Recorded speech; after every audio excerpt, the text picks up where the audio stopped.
Bueno, yo me llamo Ángela Catalina, nombre de abuela, Catalina Paulín, desde el año 68 viuda de Boitano. Soy hija de italianos, vénetos.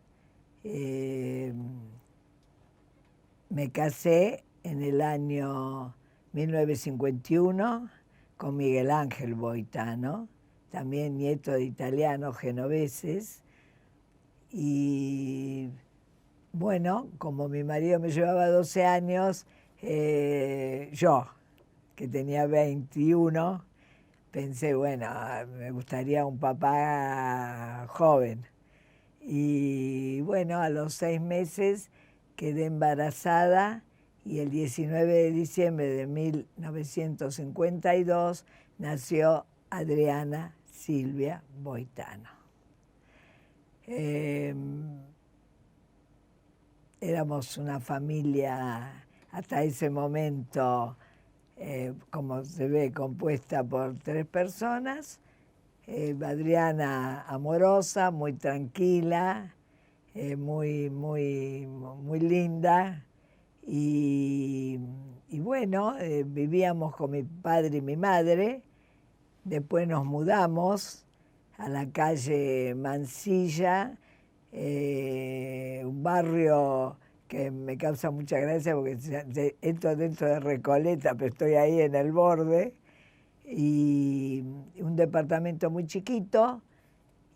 Y recién me enteraba en el momento que nos mudamos, que fue el 1 de mayo de 1955, que estaba embarazada, como realmente lo deseábamos con Miguel Ángel, tener otro chiquito. Y bueno, llegamos en un año muy especial allí. Fue el año del bombardeo a la Plaza de Mayo, fue el año tremendo inclusive en ese barrio, yo venía de Caballito, que era mucho más bonito frente al Parque Rivadavia de lo que era Mansilla, pero en un año muy peronismo, antiperonismo, bueno, y la revolución fusiladora. Y nosotros yo venía de un lugar que me había formado mucho también en el sentido de estar con un ambiente muy intelectual, pero éramos muy jovencitos. Yo vivía en un pasaje en Caballito privado, que era de Bernasconi, un suizo italiano que había hecho una serie de casas que está al lado de lo que había sido el Colegio Santa Unión y que ahora está la iglesia de Cabacupé, y frente al Parque Rivadavia, donde vivía Antonio Berni, donde a la otra cuadra vivía Conrado Nale-Roxro, Rafael Alberto Arrieta. Y la casa de Berni, de la cual yo era amiga de la hija de Lili, bueno, allí nos pintó a todos los chicos del pasaje. Mi cuadro estuvo expuesto, que ojalá lo tuviera, estuvo expuesto lo vi muchísimos años después, en el Ditela, que cuando yo me veo allí me causó una gracia, llevé a toda la familia, porque dije, Dios mío. Después estuve en la Galería Ruber, en la pintura retrospectiva de Antonio Berni. Una cosa encantadora y muy divertida, y bueno, y con una formación, por supuesto, desde la casa de Berni al resto de que allí también concurría Rodolfo Walsh, que yo lo conocí cuando yo tenía 15 años y él tenía 19, o sea que ¿qué me iba a imaginar yo en esos años? Además, porque tampoco yo estaba en el ambiente cultural familiar como para integrarme. Él ya estaba en la librería Jet. Bueno, era todo un ambiente que realmente, cada vez que me acuerdo, hasta me gustaría haber integrado a mis hijos contándoles muchas más cosas de las que me enteré después. Por ejemplo, de Rodolfo Walsh, cuando yo tomo conciencia de lo que fue, mis hijos ya estaban desaparecidos. Entonces llego a Mansilla, llegamos a Mansilla, Miguel Ángel nace el 1 de enero de 1956, con una vida tranquila, muy unida, con mucho amor, y bueno, y así va transcurriendo una vida normal. Yo, ama de casa, muy contenta de ser ama de casa, eso es lo que yo siempre pensé. Después me fui dando cuenta que uno después tiene sus dudas, ¿no? Pero bueno, era el estilo de vida bastante general de casarse joven y tener hijos y bueno, y seguir. Yo hice mi escuela primaria y secundaria en el Antonio Bermejo, la secundaria comercial número 2, Callao 628, que paso todos los días por ese colegio para ir a mi organismo, y bueno, pensando que podía seguir en la universidad después, no economía, contabilidad, contador, que eso era la continuación de una escuela comercial. Después me di cuenta que lo que a mí me gustaba del comercial era el contacto con la gente, era ser vendedora, era hablar, era comunicación. Y yo digo, increíble, así que dije, ni loca seguir la facultad. Y ahí me quedé y ahí sigo como ama de casa. Bueno. Cuando tocó a mis hijos, a mi hija Adriana primero, entrar a su primer grado, no era costumbre, o por lo menos yo no la tenía, los jardines, los preescolares, jardines infantes, recién se daban, seguramente se darían a otros niveles de otros colegios pagos y demás. Bueno, ¿qué hace Adriana antes de llegar a los 6 años? Ella entraba justo con 6 perfectos porque cumplía el 19 de diciembre, o sea que falta muy poquito en estos días, por eso también todo es muy emotivo este mes para mí. Y bueno, hizo danzas, empezó cerámica y llega el momento de su primer grado inferior. Yo siempre fui partidaria, y lo sigo siendo, de la escuela pública, porque en nuestra época, en mi época, yo tengo 82 años, mi generación, a las escuelas privadas iban, nosotros decíamos, los burros. No era la mejor palabra para identificar, pero salvo, bueno, escuelas de monjas, curas, o sea, de índole religiosa, o algún colegio inglés, que no eran muchos, algún colegio francés, lo demás era público. Y los institutos privados eran institutos, eran un edificio,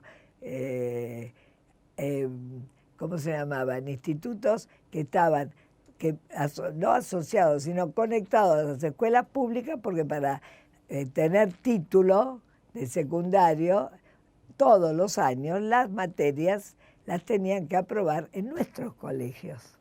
Por lo tanto, nosotros los mirábamos como de segunda. No sé qué me pasó cuando decidimos, porque eso es otra cosa que uno aprende mucho después, no son los niños que eligen los colegios, somos los padres. Como yo vivía y vivo enfrente de lo que era el colegio italiano bilingüe Cristoforo Colombo, con una escuela primaria, una escuela media, que son los ciclos en Italia, 5 años de escuela primaria, 3 de media y 4 secundarios, para terminar todo el ciclo. La anoté allí, Adriana. Bueno, se encontró con que entre 30 y pico de alumnos era la única, diría, que no sabía nada de italiano, y ahí se hablaba nada más que italiano, así que tengo que decirlo y lo digo antes de toda la historia, cuando tenían 18 años, 19, los dos, ambos dos me dijeron, mami, qué error habernos puesto en un colegio que no era el tema del idioma solamente, sino de las diferencias sociales que había. En ese momento era el único colegio de nivel italiano, entonces tengo que ya empezar a hablar de todas las multinacionales que existían acá italianas, y multinacionales y empresas importantes, no todas eran multinacionales, pero a ese colegio iban desde los hijos del embajador o de los cónsules, hablo de capital, hasta director de la Pirelli, de la Fiat, de la Techin, fundador del colegio Roca, que aún sigue la descendencia, de la Techin, como digo, de Dalmine Siderca, de todo eso iba allí. Y mi marido era un empleado. Entonces los chicos me dijeron esta opinión, que por supuesto la hablamos al pasar. Me dice, decí, mami, que tuvimos la suerte de ser inteligentes, entonces nos abrieron las puertas. Y yo ayer le contaba a unos alumnos que realmente lo que sí tengo que decir desde la sociedad italiana y de ese nivel, jamás hicieron diferencias entre no los chicos míos, con nadie, entre ellos tampoco. Evidentemente ya ellos tenían un ejercicio democrático en Italia de muchos más años que nosotros. Entonces no había diferencias de clase notorias, no se hacían ni tantas fiestas, ni vivían, las vacaciones las hacían en Pinamar. Claro, Pinamar era el centro de categoría en ese momento, y un country, que era el de Tortuguitas. Entonces esos eran los lugares que, digamos, podían diferenciar. Lo demás era todo igual. Así que, digamos, no es que han sufrido diferencias y eso, pero me lo hicieron notar, cosa que yo lo transmito siempre, porque tenían razón. Y seguramente debo haber influido más yo que mi marido, bueno, por lo que fuere. La cosa es que hicieron su colegio allí, después le tocó a Miguel Ángel y cursaron como alumnos excelentes, excelentes. Eso era un colegio muy exigente. Adriana a los 11 años ya tenían latín, inglés, italiano, castellano, con los exámenes muy rigurosos. Y bueno, la formación fue muy buena. Los libros venían de Italia, los libros que venían de Italia y de demás tenían, ellos leían a Marx, a Hegel, a toda una serie de que no en todos los colegios nuestros se daba. No se podía dar en el Buenos Aires, en el Carlos Pellegrini, en algunos determinados colegios de ese nivel en esos años. Así que tenía una formación muy amplia, politizada de alguna manera,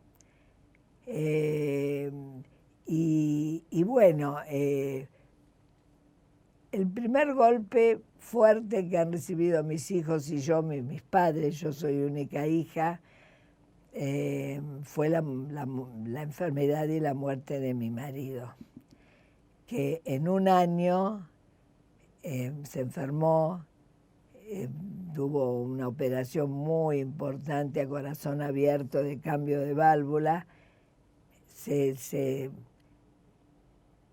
compone el estado de salud y en una semana se produce un descalabro total que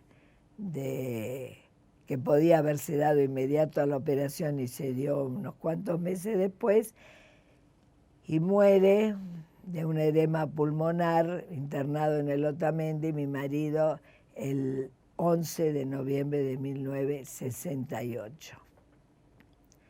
Bueno, eso es un golpe terrible para nosotros, porque éramos un grupo familiar, como decía antes, que participábamos con los chicos de todo.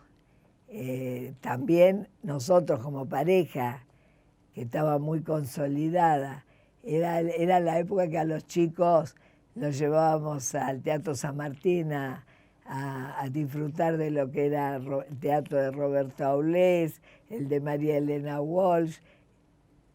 Yo creo que era un tiempo muy importante para formar a los chicos, que yo insisto que tiene que seguir siendo, cosa que con otros medios ahora electrónicos no se usa, porque yo siendo hija de un obrero italiano, cuando tenía 8 o 9 años, mi papá me llevaba a ver todas las cúpulas de Avenida de Mayo, todos los museos, todo eso que también nosotros hicimos con mis hijos. ¿Se hablaba de política en tu casa?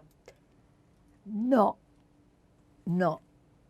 Éramos peronistas, mi marido y yo hablo por mí, porque como no hablábamos de política, sí, en cuanto estábamos totalmente de acuerdo yo empecé mi secundario con el primer gobierno de Perón, así que no lo estaba diciendo, pero allí teníamos no discusiones políticas, porque no había centro de estudiantes, era muy riguroso, la celadora ahí delante, pasaba una directora por el corredor y el silencio era absoluto, como era la formación que teníamos nosotros.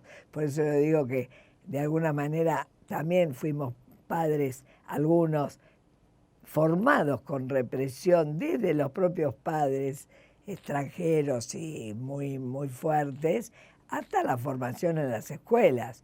Silencio absoluto, una maestra que decía silencio era silencio, y una profesora o un profesor también.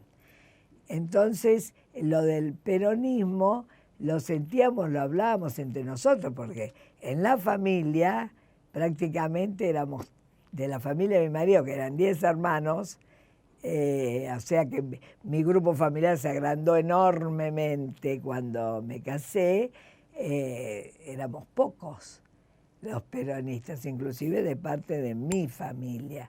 Entonces se hablaba, pero se hablaba más con los discursos íntimamente. En el colegio, que tampoco sé por qué yo lo era, porque yo creo que cuando empecé el colegio ya me sentía peronista. Teníamos profesores que nos hablaban horrores, inclusive según cómo nos sentáramos, si el tema podía haber alguna palabra que tuviera que ver con algo político, nos llamaban mujeres de cantina, según cómo nos sentáramos. Y una sola profesora era peronista, que iba al Colón. Y entonces, ¿qué pasa? Eso bien típico de los estudiantes. Venía ella al Colón, señorita Remasa, ¿cómo fue? ¿Cómo estaba vestida Evita? Hay un montón de cosas que uno hablaba en esa época de Eva, que me hace acordar tanto cuando le criticaban a Cristina la cartera de Vuitton. O sea, eran las mismas conversaciones. Cuando termina la secundaria, Adriana, ¿ya tenía una idea de que quería seguir estudiando? Sí, totalmente, muy lectora. Entonces, con ese libro de tapa verde que se vendía donde estaban todas las carreras, yo creo que era de Eudeva, Adriana elige en filosofía y letras. Nunca en nuestra casa el tema fue pensar en alguna carrera que fuera redituable económicamente. Eso era intrascendente totalmente, aunque no teníamos nada, porque cuando murió mi marido vivimos de la pensión de mi marido al principio, porque yo empecé a trabajar donde él trabajaba, pero después, entre los tres, decidimos que, porque yo lo sentía y ellos también, que queríamos que siguiera pareciendo una familia realmente constituida, donde la mamá espera a los hijos con el almuerzo preparado cuando venían del colegio y esas cosas. Volviendo a Adriana, ¿te acordás el año en que ella comienza la facultad? Bueno, Adriana, en el año 70, todavía no había terminado secundario,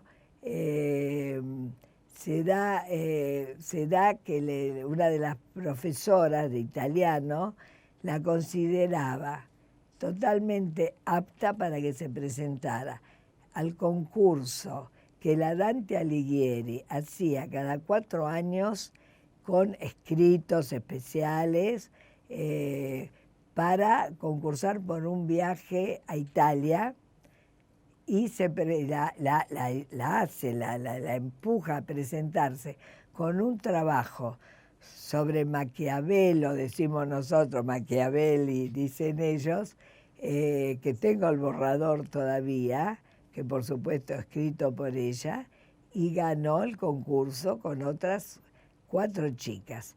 Tenía 17 años, le faltaba un año, o sea que el viaje iba a ser igual en época de vacaciones, y Adriana con 17 años se embarca en el Giulio Cesare.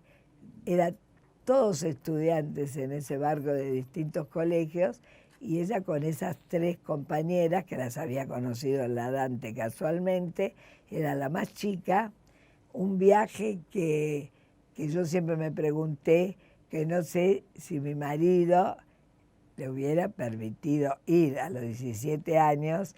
Iban a ser como 2 meses que iba a estar la niña, que muy introvertida, además Adriana, de madre muy charlatana, que pensábamos que era tímida, que bueno, si se iba a desenvolver, pero yo, que ya estaba sola, o sea que todo lo tenía que pensar y decidir sola, yo pensé, si le habíamos permitido, si yo le había permitido presentarse con la posibilidad y la alegría de que fuera ganadora del concurso o una de las ganadoras, lo mínimo era el permiso. Así que fue algo muy edificante para ella, fue muy importante, perdió algunos de los lugares del viaje para conocer a la familia italiana de ambos lados, de mi marido y mía, y además conocer, disfrutar, gozar ese viaje, que tengo un diario donde escribía día por día, ¿no? Vuelve del viaje y ingresa. Vuelve del viaje, cursa el último año, egresa, y a la facultad, mirá que yo tengo la libreta universitaria, y yo creo en el 72 ya estaba en letras. Ya estaba en letras. Cursó en Independencia, cursó, creo que también hay otro lado que me falta, y terminó su carrera, que le faltaban, y por razones de seguridad no la pudo dar, porque cuando terminó en el Clínicas, donde el viejo Clínicas estaba en la Plaza Hussein. La de la Plaza Hussein se hizo en los años 78, así que... ¿En qué año termina ella? Y termina en el 74, pienso, de cursar todas las materias. Ella estudiaba, ella en esos años también militaba. También militaba, a pesar de que se movía en nuestro ambiente, te digo, desde el peronismo, por ejemplo, bueno, ya tenía contactos con Miguel Talento, me acuerdo que era adjunto, fue inclusive Adriana, si no lo pude hablar después cuando yo empecé a conocer quién era Ortega Peña, pero Adriana me decía que estaba en la cátedra y que era, no sé si la palabra es ayudante o que era de la cátedra de Ortega Peña. Y Miguel Talento, en historia, que también era, digamos, el que la estaba formando dentro del conocimiento del peronismo. El hermano, 3 años menos. ¿Dónde militaba entonces? Entonces, en la facultad, en la Juventud Universitaria Peronista. Bueno, transcurre los años de democracia y viene el golpe del 24 de marzo de 1976. ¿Qué pasa con Adriana? Bueno, Adriana, y tengo que volver atrás un poco, en el año 73, cuando asumió Cámpora, Adriana en ese momento estaba de novio con un chico totalmente diferente ideológicamente, estudiante de ingeniería, bueno, ya estaba recibido de ingeniero electrónico, y digamos, mi contacto, yo siendo peronista, pero nunca militante, mi primer salida a la calle, pero así, en la gran fiesta, fue cuando asumió Cámpora, paseando por la avenida 9 de Julio y todo eso, gozando de toda esa alegría. Ahora estoy pensando en voz alta si cuando liberó, seguramente fue después, a los presos políticos de Devoto, Cámpora, cuando se liberaron, Adriana estaba en esa manifestación delante de la cárcel. Y hubo realmente unas corridas impresionantes y ahí Adriana se asustó mucho.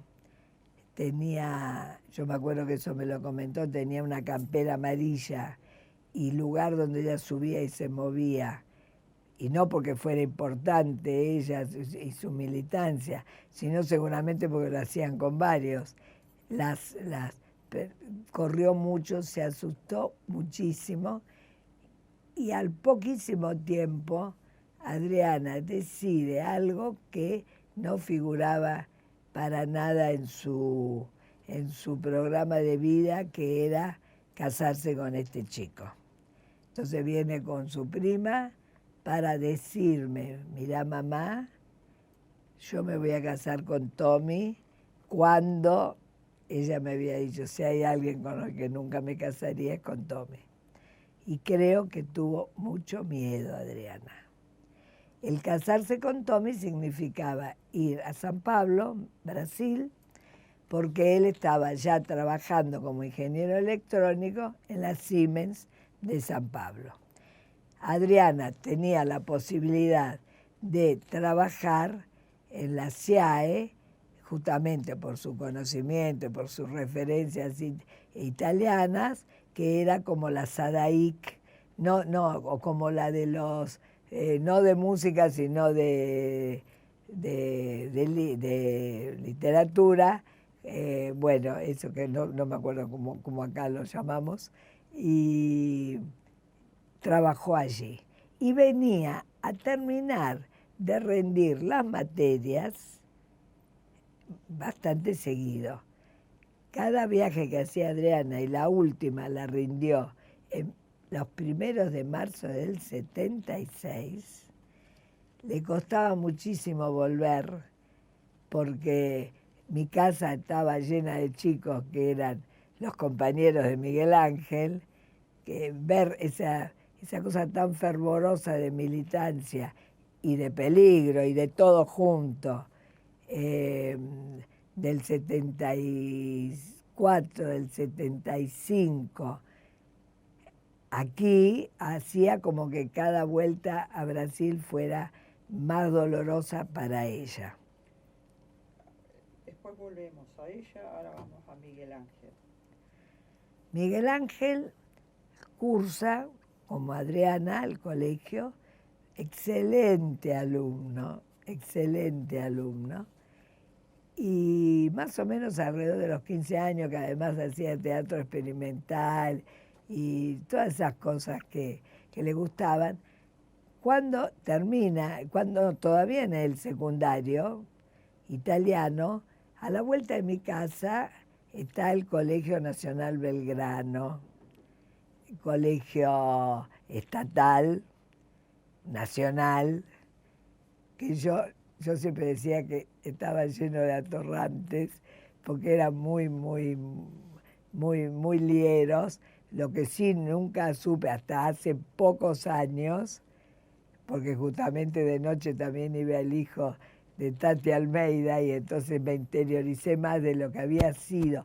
Era prácticamente el centro más importante donde se reunían todos los representantes de la UES. O sea que bien de secundario, bien jóvenes, y habían empezado a tener intercambio con el colegio italiano. El colegio italiano, que estaba a una cuadra, entonces para las fiestas patrias, sea de argentinas o italianas, se intercambiaban delegaciones. En una de esas fechas, Miguel Ángel trae a mi casa, porque estaba enfrente prácticamente, unos chicos, y me comenta, unos chicos que los estoy viendo, que creo que uno de ellos por lo menos está desaparecido, el más dirigente, me comenta que esa tarde iban a tener una reunión, no me acuerdo si me habrá dicho política o que tenía que ver con, seguramente con la realidad de ese momento, y yo siempre sonriendo, pero me dije para mí, para mis adentros, digo, se me terminó la tranquilidad. Sin prever de ninguna manera nada de lo que podía venir después, pero sí era como que bueno, ya está, ya se largó a la política, ya uno veía muchas cosas, ya veníamos de cosas muy horribles de ver, por lo menos de enterarnos si no era profundamente, pero no hacía falta, en el ambiente ese estábamos. Y bueno, entonces empezó a tener reuniones, que por supuesto yo no era que desconocía todas. Antes de irte a Brasil, a partir del momento que él desaparece, ¿cuáles son los primeros lugares donde vos vas a denunciar esta desaparición? Bueno, la primera cosa que hago a los 2 días es llamar a mi primo, que era comandante de aviación naval en Bahía Blanca, que cuando se enteró se quedó helado, dijo voy a ver lo que hago. Y a los 2, 3 días vino y nos encontramos y me dijo que iba a hacer, sin explicarme qué. Después de muchos años me enteré que lo había ido a ver a Macera, bueno, que se encontró con otros en el edificio Libertad, también del mismo grado que él, preguntando por Norberto Aravena y por otro más, Abriata, que también había desaparecido, sin respuesta de ningún tipo. Hago eso, hago la denuncia a la Policía Federal ahí en Moreno, y para ir, como yo tenía miedo de ir sola, lo fui a buscar al párroco de la iglesia italiana, que está a media cuadra de la Policía Federal, y me acompaña y vemos directamente al capellán de la policía. Y la respuesta de él fue, señora, su hijo seguramente se fue con alguna chica. A la comisaría 19, que la tengo a una cuadra de mi casa, donde vi el movimiento que había dentro de la comisaría, aunque me tomaron la denuncia de paradero, parecía que hubiera habido grupo de estudiantes allí, que eran los sérpicos, que se llamaban en esa época, o sea que eran todos los que evidentemente se infiltraban en las facultades. Y no conocía ningún otro medio, además, no me acuerdo por qué lado me llegó que menos cosas hiciéramos mejor para poderlos encontrar.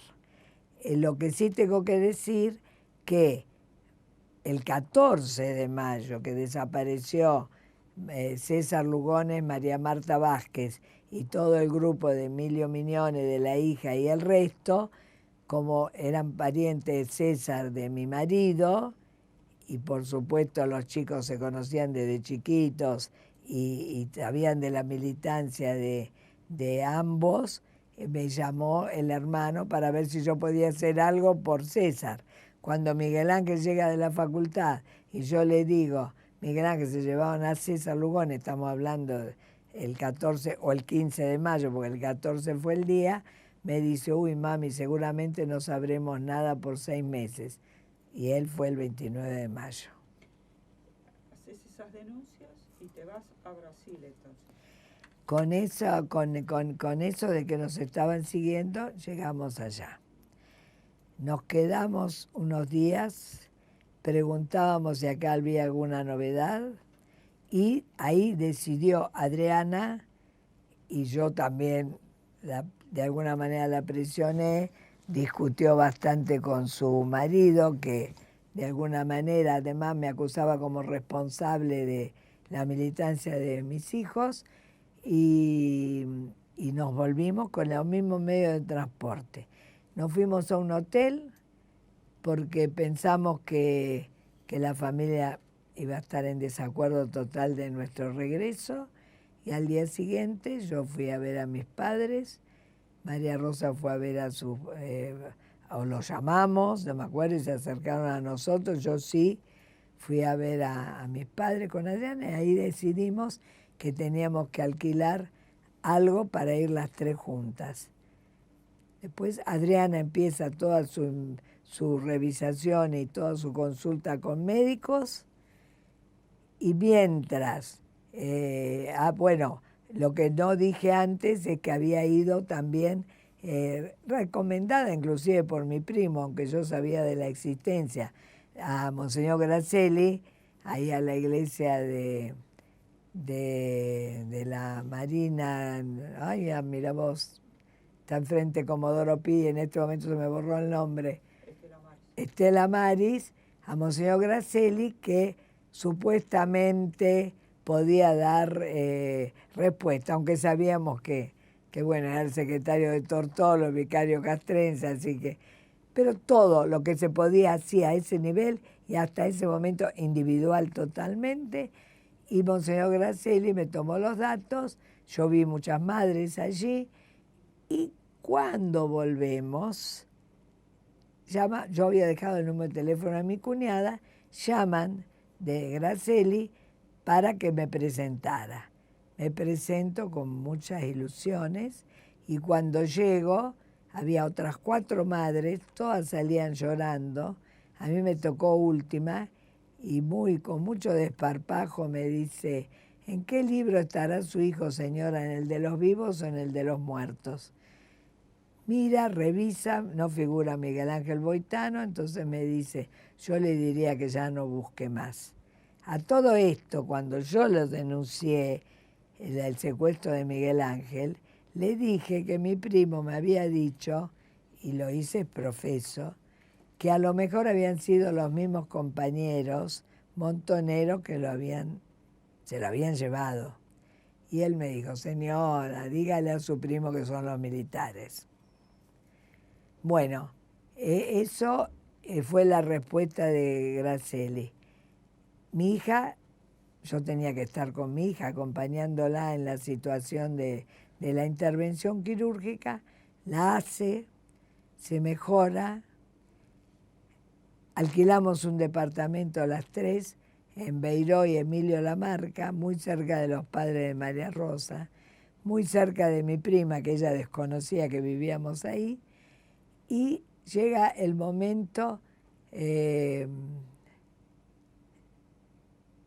me llama una madre, ya nos acercamos a fines del 76, me llama una madre, Ketty Neujas, que evidentemente, me lo dijo, el teléfono se lo dio Cata Lugones, y me dice, mirá, Alita, yo soy una madre, se llevaron a mis hijos, hay una reunión muy importante en Corrientes y Callao.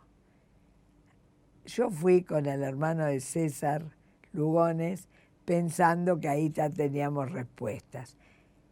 No nos habían dicho ni siquiera la dirección, Corrientes y Callao. cuando vimos movimiento de gente que entraba a un edificio arriba de la Confitería Ópera, bueno, allí fuimos, y eso era la Liga Argentina por los Derechos del Hombre, que habían cedido una sala a familiares para que tomaran denuncias. Ellos se acababan de mudar de la calle Esmeralda. Cuando subimos había más de 100 personas. Era un mundo, todos por lo mismo, y ahí empieza mi encuentro con ese organismo, que era el primero, la Liga ya existía de hacía mucho tiempo, que era el primero y donde había madres, padres, hermanos, hijos, abuelos, denunciando. ¿Qué organismo? El organismo que después se llamó Familiares de Desaparecidos y Detenidos por Razones Políticas. Y detenidos porque hubo antes y después superior a 10.000, una cantidad superior a 10.000 presos políticos y miles de asesinados. Pero eso fue después de una discusión. En ese momento me dijeron, ¿cómo no hiciste un habeas corpus? Inmediatamente, una de las compañeras que tenían desaparecidos, ahí conocí por primera vez a Lilia Orfanó, conocí por primera vez a Hilda Velasco, a Lucas Orfanó, a gente de la Liga, que estaban todos con las máquinas de escribir. Y el que escribía más ligero era el que hacía. Ya habían desaparecido bastantes abogados, por lo tanto, ya en ese momento que estoy hablando, enero del 77, yo firmé el habeas corpus de mi hijo.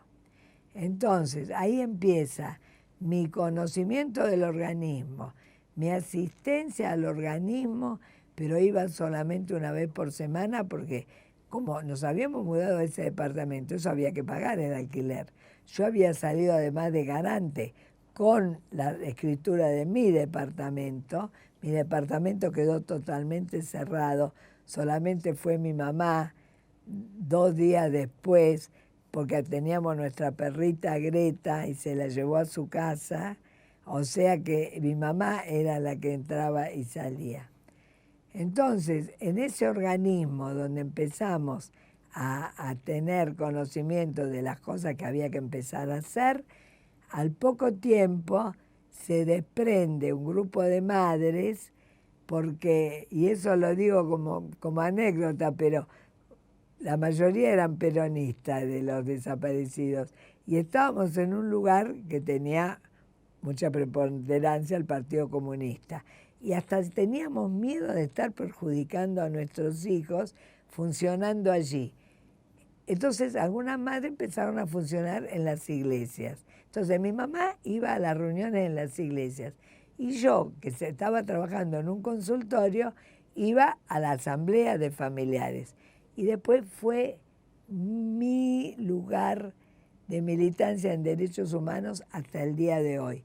En ese lugar realmente para nosotros, y eso sí nos pasó a nosotros y a otros familiares directos, que teníamos nuestra segunda familia, y es lo que yo siempre sentí. Allí nos encontrábamos con pares, allí nadie nos preguntaba de más, y allí dejábamos tranquilas a nuestras familias. Bueno, ahora Adriana te acompañaba y... Adriana empezó también a venir y a los lugares, no demasiado, porque Adriana ya también seguía militando, estaba muy vinculada, no tanto a letras, sino a compañeros de la facultad de mi hijo, o sea, arquitectura. Empezó a trabajar como secretaria bilingüe en una compañía italiana y venía, por ejemplo, a las misas que se hacían, a las cosas generales donde había mucha militancia, no exactamente a la asamblea en familiares, porque nosotros no veíamos que había muchos servicios en la vereda de enfrente, los que conocían de eso, porque nosotras que éramos amas de casa no es que olíamos ni distinguíamos quién era un servicio. Y después de tantos años nos damos cuenta que fue el organismo más infiltrado porque siempre estuvo con las puertas abiertas. ¿Y qué pasó con tu hija Adriana? Bueno, Adriana, que se vinculaba, como dije, con todos militantes de arquitectura, en un momento dado, bueno, a mí por un lado, ellos mismos me decían que buscara familiares de desaparecidos de arquitectura para llevarlos al organismo. Y eso era yo dejé de trabajar al poco tiempo, no, todavía trabajaba, y me empecé a ir a lugares de familias con hijos desaparecidos para que no me conocían, para que vinieran a familiares a denunciar, porque tampoco conocían la existencia de los organismos. Y Adriana, un día, uno de los compañeros, le dice, levantaron el departamento Santiago y Patricio. Vos tenés citas, esas cosas que yo no conocía, lo estoy contando porque lo supe después. Entonces Adriana va a una cita, una primera vez, no lo encuentra, va una segunda vez al día siguiente, que era un sábado. A mí ni siquiera se me ocurrió decirle te acompaño, nada. Adriana vuelve y tenía una tercera el domingo. Adriana esa noche me dice, mami, yo a lo único que le tengo miedo es al dolor. Yo pienso que Adriana, porque no lo pude hablar nunca, pienso que Adriana podía pensar que a lo mejor en la tercera cita se la llevaban, o sabía algo, o no sé. Al día siguiente yo le pido que de acompañarla y Adriana acepta. Yo fui a misa a las 8 de la mañana, volví, tomamos el colectivo, teníamos que bajarnos en Plaza Irlanda.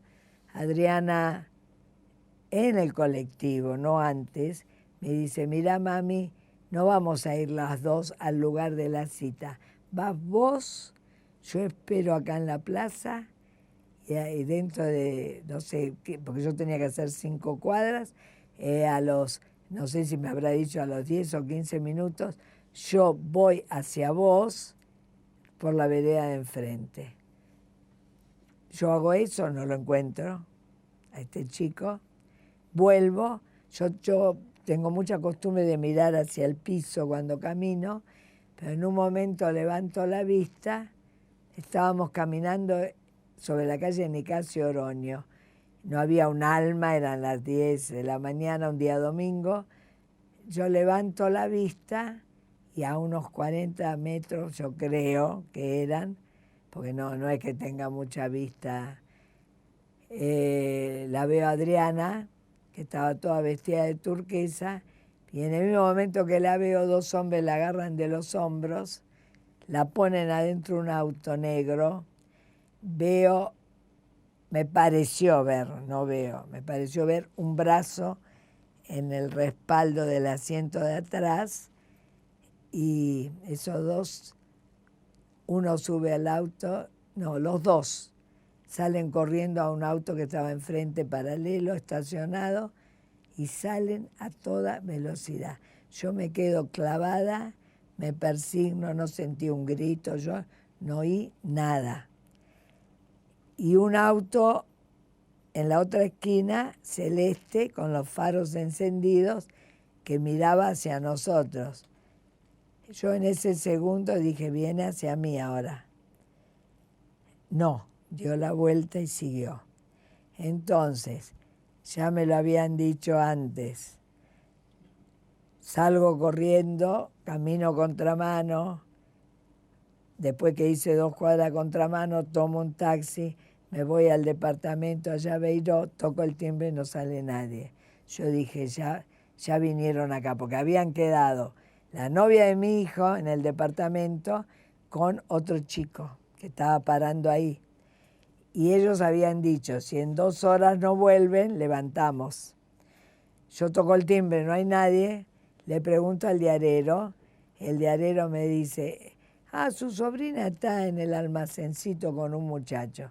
Voy, les digo, volvimos, pusimos 4 cosas en una valija, nos fuimos hasta 11, en 11 dijimos, ella avisaba al marido de mi hija que había venido por la operación y se quedó, le avisaba, y a mi sobrino, que venía muy seguido a casa, que además trabajaba en la policía, pero era totalmente solidario, y yo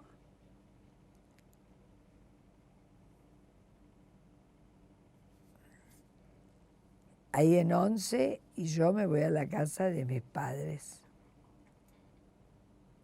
Y dijimos, punto, yo no sé dónde iban a ir ellos, quedaron en avisar telefónicamente, pero no saber destinos. El mío sí, porque yo siempre pensé que yo no tenía ningún problema. Voy a la casa, no fui a la casa de mis padres, miento, fui a la casa de mi prima, a la casa de la madre del contraalmirante, que era la casa grande, que así la llamaban los milicos. Voy allí desesperada porque solo pensar que le tenía que decir a mis padres que se habían llevado a Adriana me quería morir. Entonces, estando ahí, a la tarde llega mi mamá, mi papá. No, a la tarde yo vuelvo al departamento, miento, a romper cosas, a levantar cosas, y me vine solita en el colectivo otra vez hasta la casa de mi prima. Y ahí estaba mi mamá y mi papá. Ahí fue tremendo. Ahí volvimos a llamar al marino, que estaba acá, al teniente coronel, que era el padre de las chicas, y bueno, y ahí yo me entregué totalmente porque ya me habían llevado todo, ya había perdido el miedo. ¿A qué te entregaste? Me entregué a la lucha directa. Eso era domingo, era el cumpleaños de mi tía. El lunes, pero así de cabeza, familiares. Entro llorando, no entendían nada mis compañeras, y le digo, se llevaron a Adriana. Bueno, era todo tan acelerado, era lo mismo que la militancia de nuestros hijos. Hoy estamos, mañana no sé. Me hicieron enseguida el habeas corpus para Adriana, hice los mismos trayectos primero. Yo seguía trabajando, aguanté una semana, y solamente una semana, porque cuando llegaba a ese trabajo me decían, ay, Lita, siempre con esa sonrisa, ella sí que no tiene problemas. Más de una semana no puede aguantar, me voy y me dedico plenamente a familiares. ¿En algún momento supiste algo de tu hijo o de tu hija que ha pasado por algún centro clandestino? Bueno, cuando de mi hijo, absolutamente nada, porque además esperaba siempre que mi primo, porque yo tuve varias citas con mi primo cuando venía, pero nada. De Adriana, ahí en ese momento recién pensé en que yo no había ido al consulado italiano a denunciar.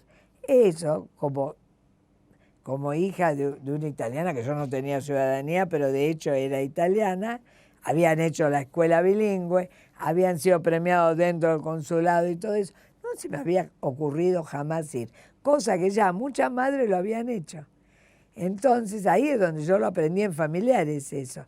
Entonces fui al consulado.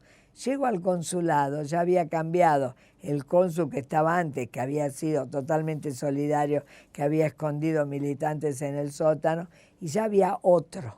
Este se retiraba en abril del 77. Llego cuando denuncio el secuestro de Adriana y a su vez de Miguel Ángel, casi un año antes, me dice el cónsul, ¿sabe, señora, que se llevaron también a Alejandro y a Mari? ¿Qué pasa? Yo tenía que avisar a los compañeros de Miguel Ángel, a los amigos. estos chicos venían siempre a mi casa, no cuando yo estaba ahí, pero eran los amigos que se veían, que le daban remas de papel para hacer volantes y todo. Y le digo, mirá que yo no voy a ir a tu casa. Me dice, no, Lita, venga que nosotros no tenemos nada que ver. Nada que ver como para tener miedo. Voy a verlos y al día siguiente se los llevan.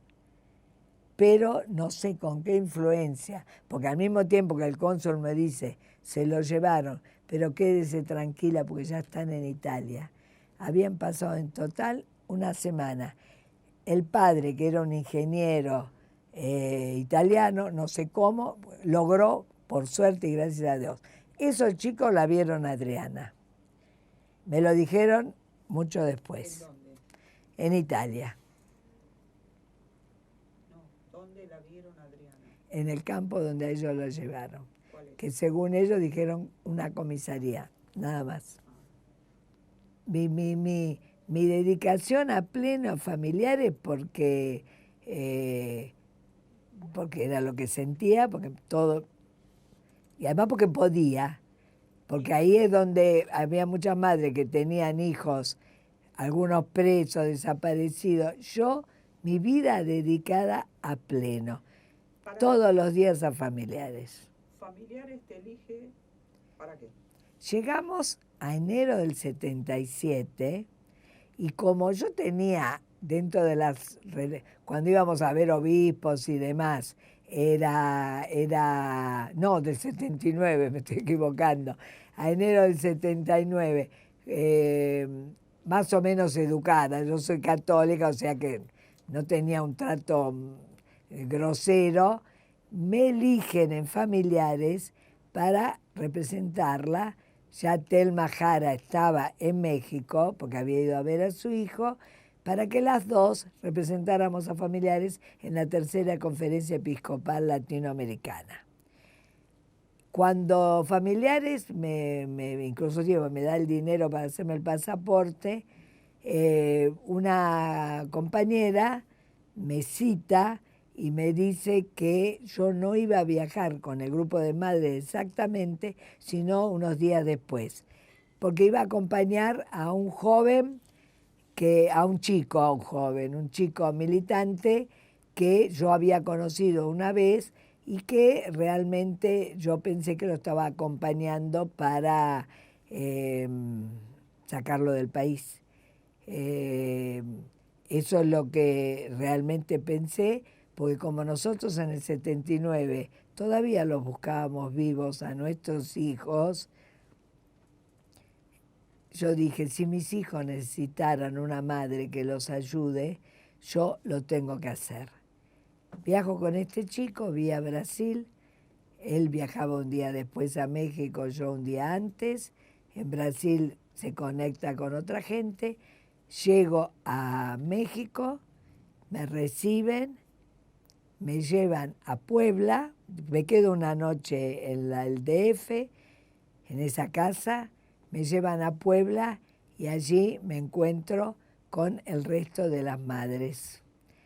Ahora yo me iba a concentrar, a estar en una casa con la señora de Bettini, con Telma Jara y yo. Éramos 3 señoras que estábamos buscando a nuestros hijos y que estábamos conectándonos con toda la jerarquía eclesiástica y demás que estaba allí, o sea que eran 3 señoras muy serias en una casa muy seria. ¿Qué acción concreta tenían que hacer? Pero allí denuncia, total, y entrevistas. La señora de Bettini, que seguramente muchos saben, prácticamente toda la familia secuestrada, de La Plata, muy notoria familia y muy vinculada con la iglesia, nos servía de nexo muy bueno, porque cuando yo llegué, el Papa ya se había retirado, no había recibido a ninguna de las delegaciones. ¿Quién era el Papa? El Papa era Juan Pablo II, era su primer viaje a una ciudad que tenía 365 iglesias como Puebla.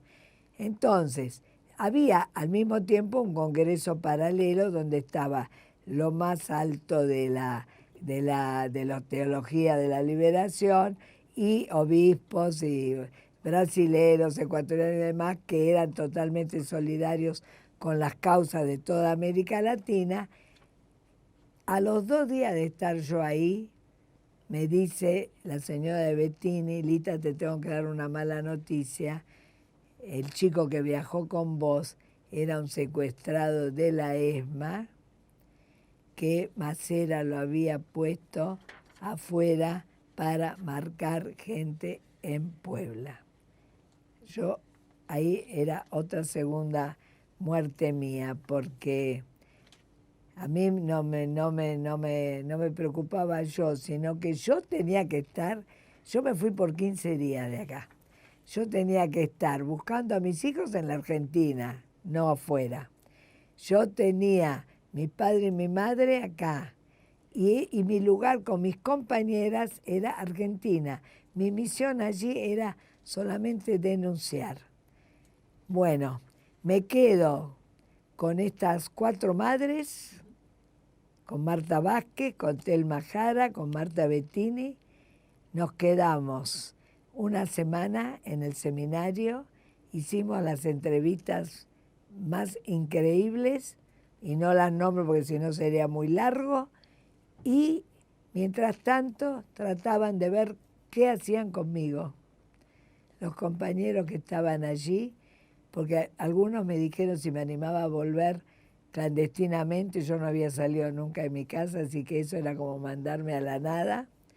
Y entonces allí se resuelve con dinero de los benedictinos de Bélgica, que habían dado para que las madres denunciáramos a nivel de Iglesia Católica por Europa, en distintos países. Resuelven mandarme directamente a Francia, que allí era donde había que hacer la conexión con esto. Marta Vázquez se volvía, la que primero se quedó un poco ahí, las demás se volvieron.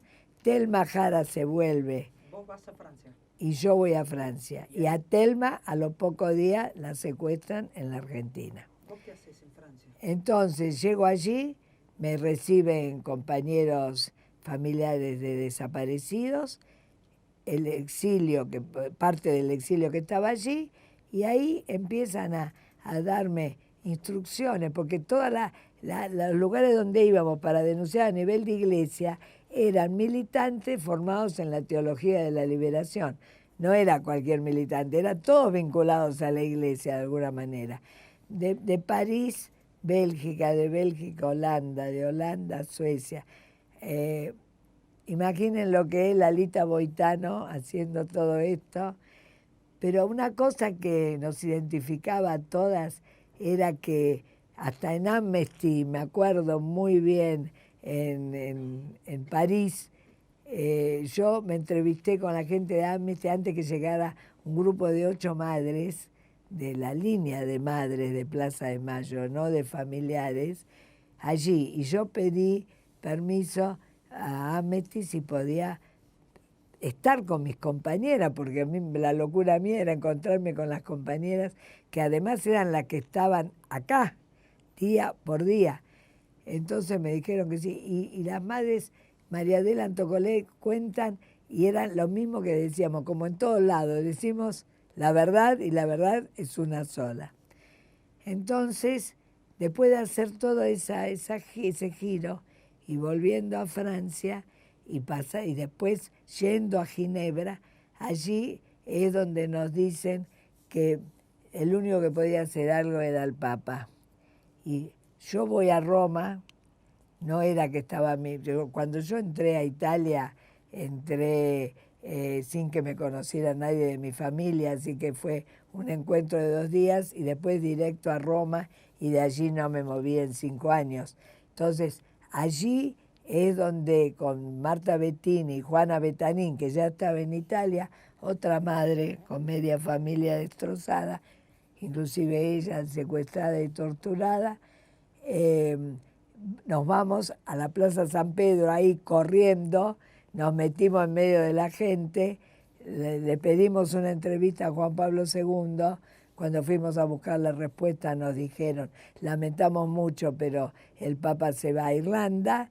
Ahí hicimos ayuno en una iglesia para que saliera en la prensa y ahí empezó el lugar donde yo pensaba que haciéndome el pasaporte italiano me volvía enseguida a la Argentina.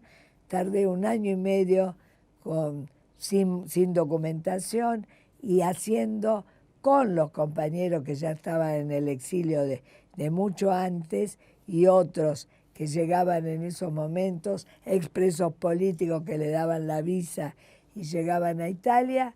Ahí empezó, y yo, porque no había asilo político en Italia, empecé a trabajar de cocinera en una parroquia, la misma parroquia donde habíamos hecho el ayuno para llegar al Santo Padre, que logramos que el 26 de octubre del 79 por lo menos hablara, pero no dijo qué pasa con los desaparecidos, dijo, estoy con el dolor de las madres de los argentinos que sufren o algo así, que era lo mismo que decir, ya sabemos que los han matado a todos, o casi todos. ¿Cómo te movés para que tu denuncia, la voz de ustedes, se escuchara en alguno de los medios en Italia? Bueno, justamente a partir del ayuno y a partir después de una carta donde fuimos a testimoniar en 14 parroquias, Juana Betanini y yo, porque Marta se volvió a España, y a partir de eso empezamos a conectarnos con toda la prensa.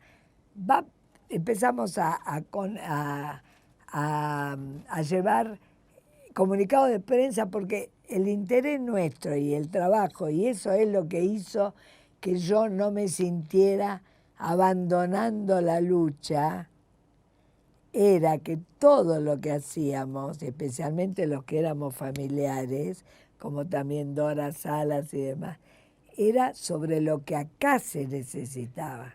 ¿Esos medios tomaban las denuncias de ustedes? Esos medios, algunos más que otros, tuvimos repercusión con los ayunos en todos los medios, en las revistas, en la RAI, en la radio. Y después, como en todos lados, con los periodistas amigos.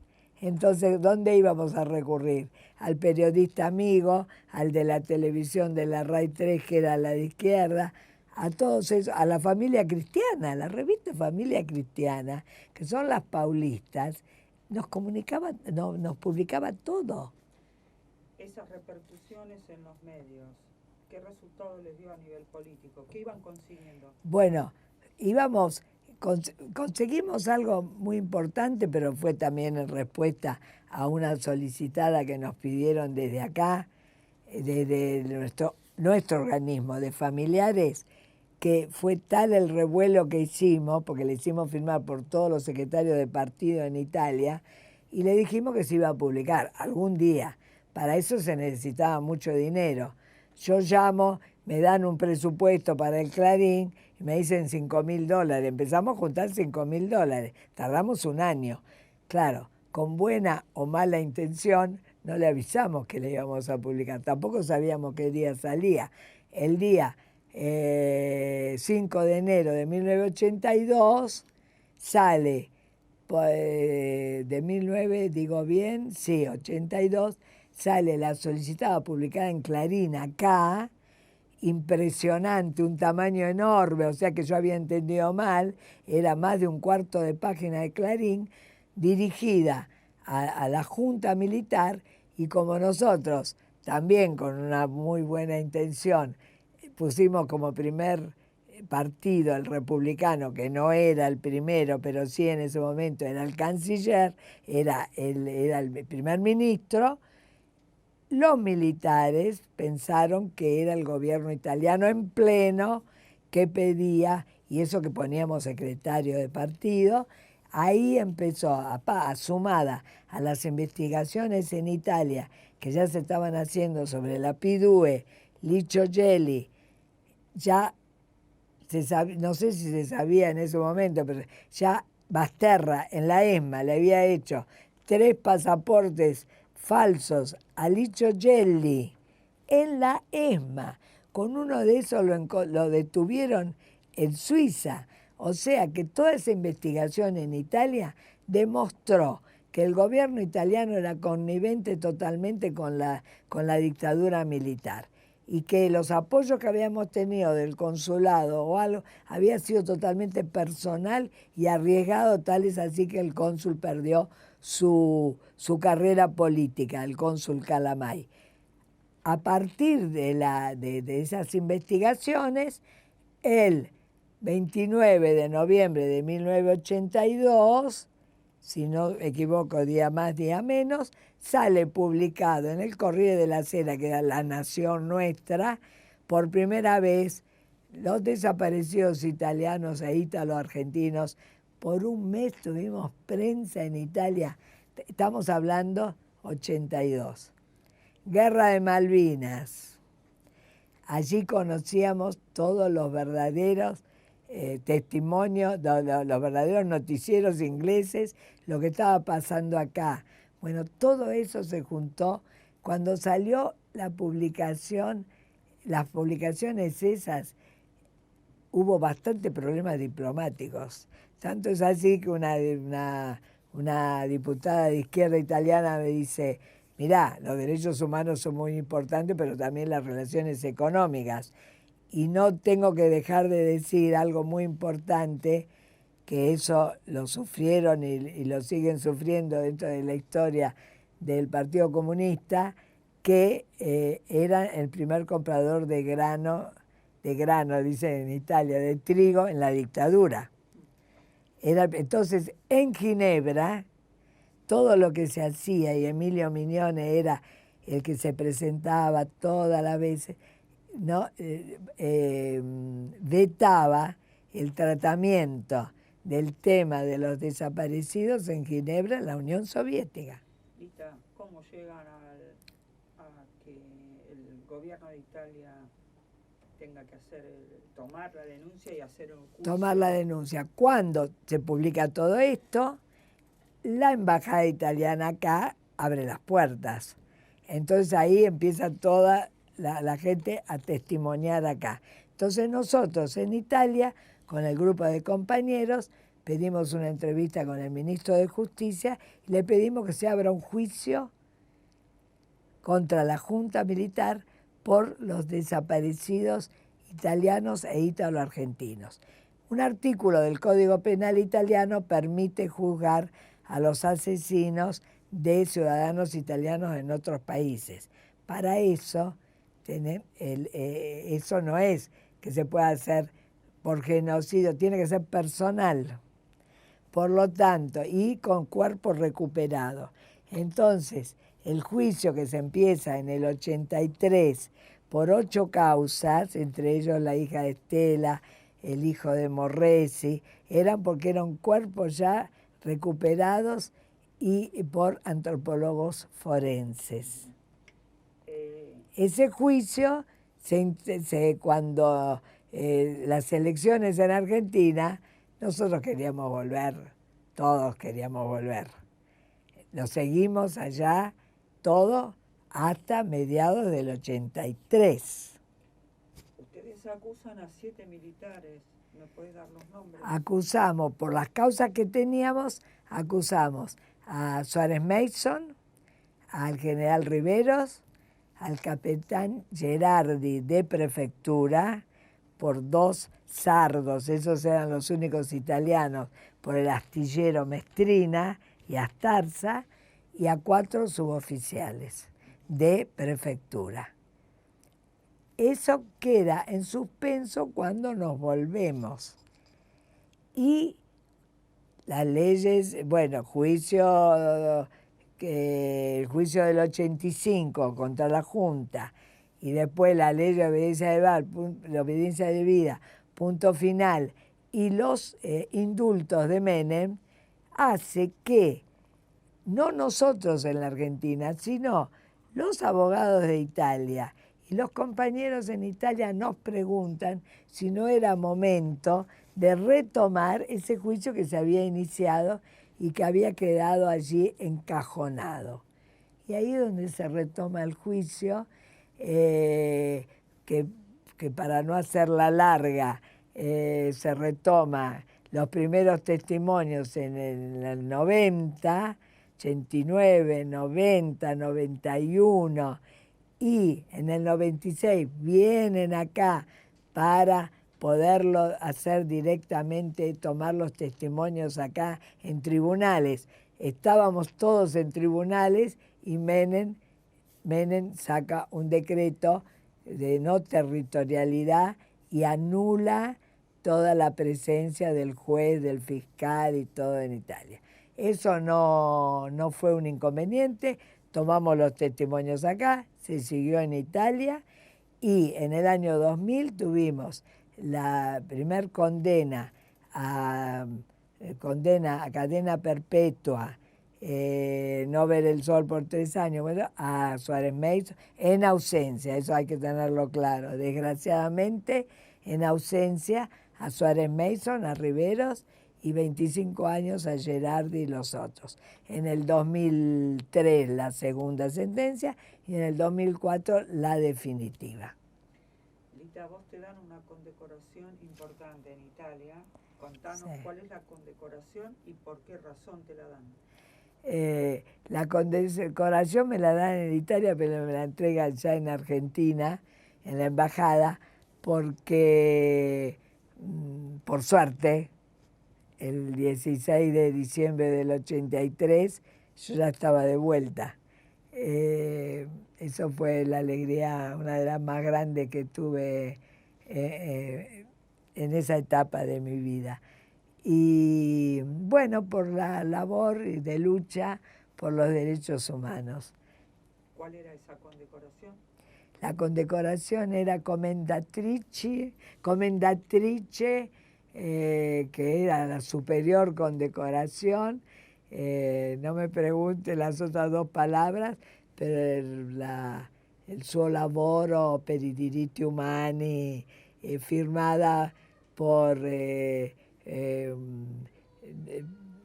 la iba a hacer primero el presidente Ciampi, fue otro presidente, en este momento no lo recuerdo, por suerte no fue Berlusconi, que vino después, y después me entregaron otra aquí, junto con otros compañeros también, otra también, así que tengo 2 condecoraciones de Commendatrice, algo que me dio satisfacción.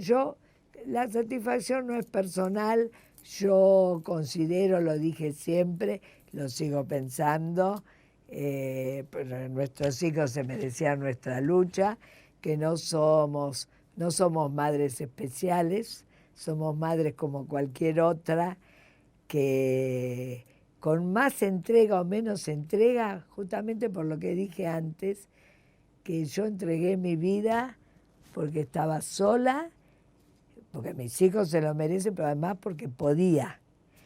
Y otras madres tuvieron que atender al hijo preso y cuando salió en libertad, y al hijo o la hija que quedó en su casa, que no nombro las que conozco, y llorar al desaparecido. Pero como yo digo llorar, no lloramos, la lucha es la que nos mantuvo. Yo sigo funcionando en familiares, como una madre dentro de familiares. Somos muy pocas, porque somos muy pocos los que estamos quedando, pero bueno, eso es. Este año, 2013, te presentaste y diste tu testimonio por la causa ESMA. Sí. ¿Cuándo fue? Sí, fue en septiembre. Realmente yo pensé que no podía intervenir, porque mis hijos en Italia no estuvieron porque no tenía pruebas yo. Y acá, pruebas eficientes a Miguel Ángel, no lo vio nadie, eran de los primeros, o la que lo vio, no sabemos quién es, pero sí aparece en una lista que Lauleta, uno de los que estuvo en la ESMA, lo tiene como nombre.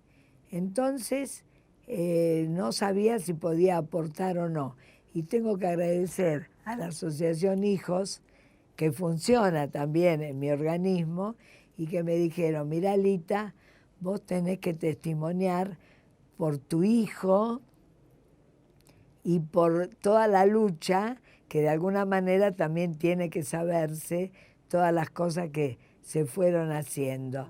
Estuve 3 horas testimoniando y además me sentí que había hecho algo por mi hijo. Gracias, Lita. Muy importante. Gracias.